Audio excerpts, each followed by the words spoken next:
Oh, thanks, ladies and gentlemen. It's a pleasure to be here, as I'm totally honored to be standing here today on Treaty 8 lands, the traditional home of the Cree, Beaver, Dene, and Métis people, and the ancestral inhabitants and original peoples of Turtle Island, to bring you all today a message of peace.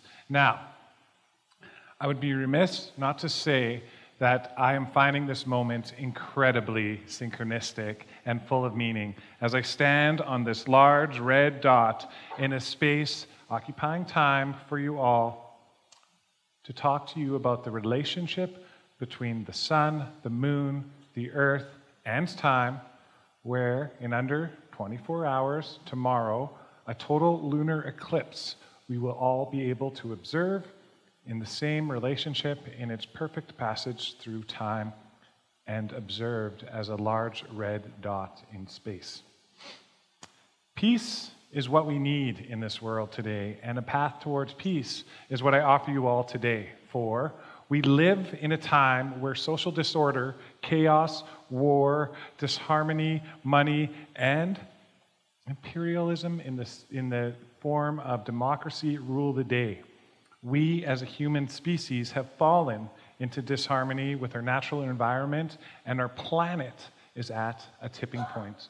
Our oceans, lakes, rivers, land, and air are polluted. Forests are being cut down and burning. Ice caps are melting, and entire species are dying off. Our people, humankind, are suffering and dying through hunger, poverty, crime, depression, oppression, and disease. Something needs to be done. It is time for us to change. And it is about time that I have come here today to proclaim that a profound and fundamental change in human consciousness needs to occur, and fast.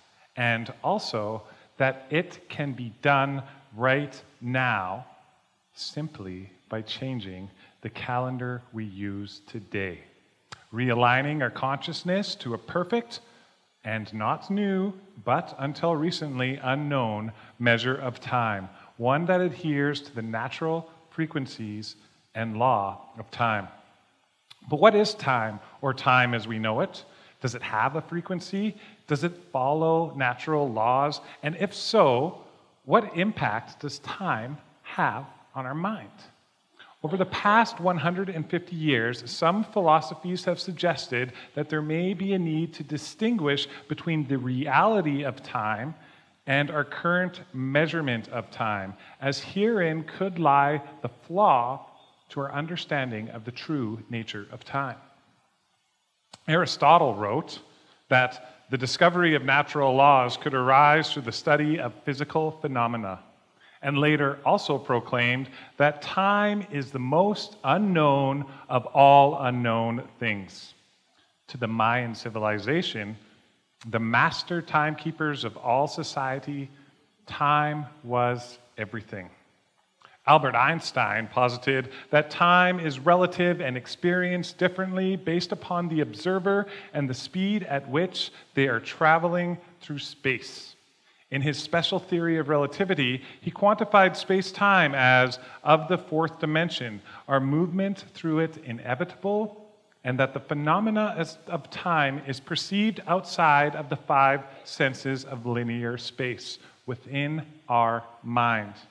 In relativity, time is an integral part of the universe, cannot exist apart from it, and that gravity is a feature of space-time itself. If we understand the nature of gravity in space and its effects on objects, then what is the effect of gravity on our minds in space-time? And what effect could the gravity of the sun and the moon have upon our minds?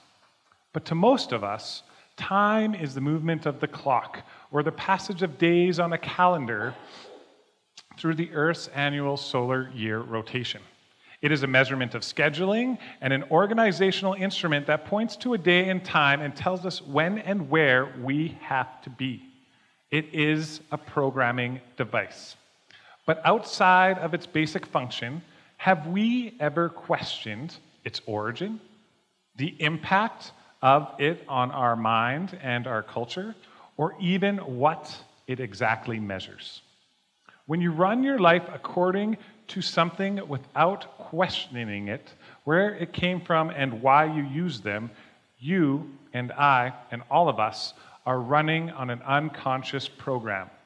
Keeping in mind that a calendar is a programming device and that space and time are relative to each other, I ask you, how long exactly is a month?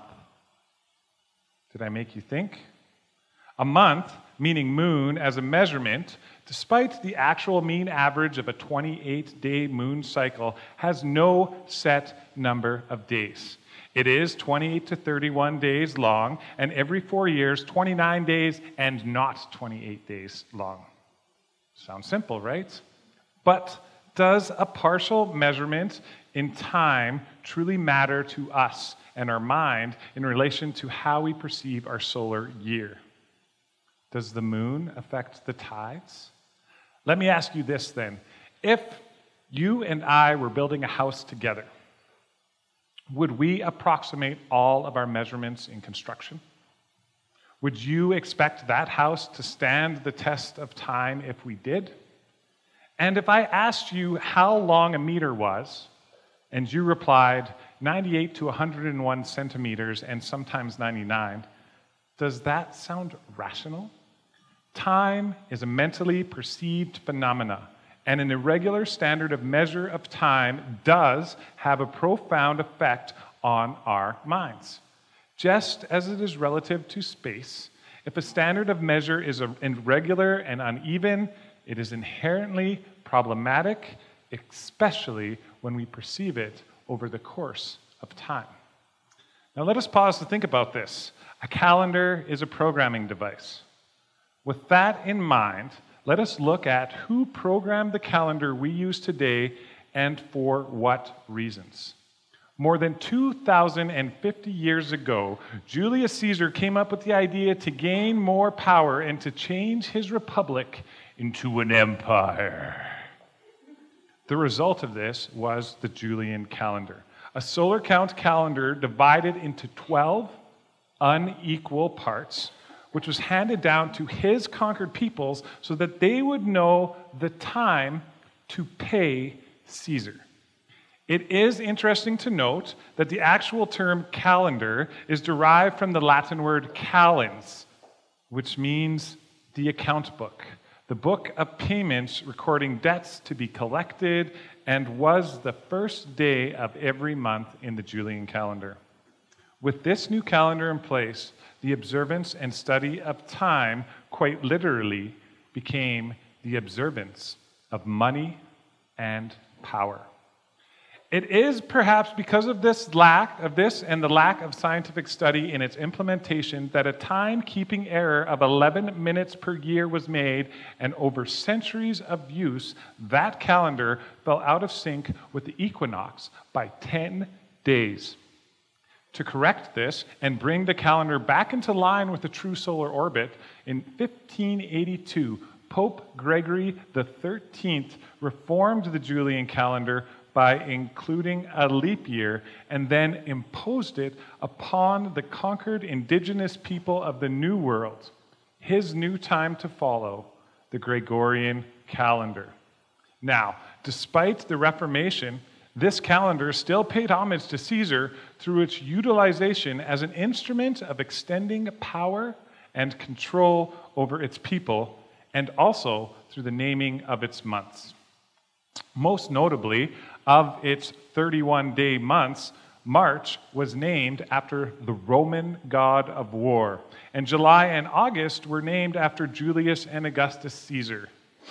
September, October, November, December are the only months that kept their name in whole during the calendar Reformation. But whereas they were the 7th to 10th months in the Julian calendar, with the prefixes meaning 7, 8, 9, and 10, in the Gregorian calendar, they are the 9th to 12th months in our calendar year. In understanding our calendar as a programming device, we must reflect on how the naming of the months could predispose our subconscious mind to accept the concepts and social norms presented to us as we follow this unconsciously. And those are war, imperialism, and disorder. It is obvious now that indeed we are on this unconscious program as a collective species since its adoption only 100 years ago as the global standard we have been following and are currently collectively hurtling towards catastrophe through it. The Gregorian calendar science has completely misperceived the nature of time by obscuring time's value through its innocuous naming and irrational numbering of its months. Due to the unconscious mental effects of the Gregorian calendar, the contradictions inherent in global society are greater than the capacity for us to resolve it. And the problems created for the environment are far greater than nature's capacity to heal and regenerate itself in time. Luckily, there is another way and a whole new reality awaiting us all. In fact, as a human species, it is our natural birthright and what I bring to light for you all today. For the past 165 years, there has been a populist movement to change the calendar and create a more universalized or harmonic standard of time, utilizing a perpetual annual count of 13 even months of 28 days length and 1 extra day out of time. This calendar, or otherwise known as a synchronometer, is currently in use by people in over 90 different countries today, but it is not recognized by our ruling oligarchy. It has become a calendar of choice. It is a solar-lunar measure, a reflection of perfect harmony, and has appeared in virtually all human cultures throughout history: Druid, Egyptian, Chinese, Incan, and Mayan, to name a few. It is a universal indigenous calendar, follows the natural cycles of time, is backed by science in the orbit of our planet, verified and aligned with Mayan astronomical mathematics, and is biologically encoded to harmonize with the female menstruation cycle, our human physical connection to time.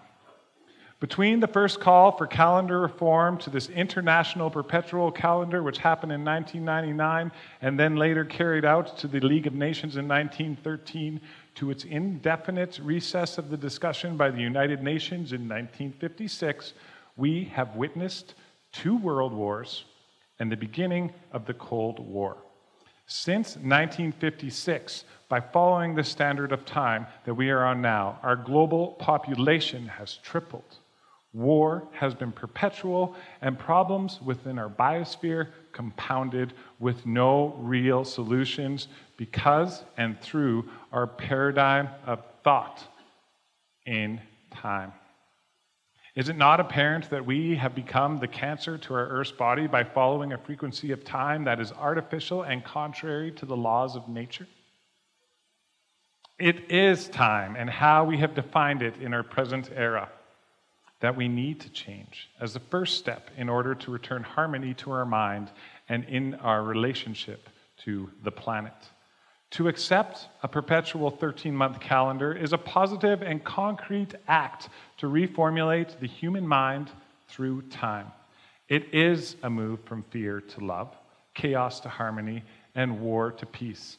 It is the final act of history to reorganize the human mind and prepare for a future that lives in alignment with nature.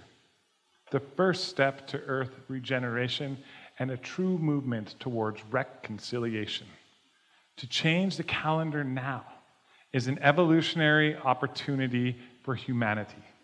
It is a highly intelligent and very peaceful way for humanity to change its frequency and participate positively in a climatic evolutionary change from a calendar of an empire to a calendar of freedom.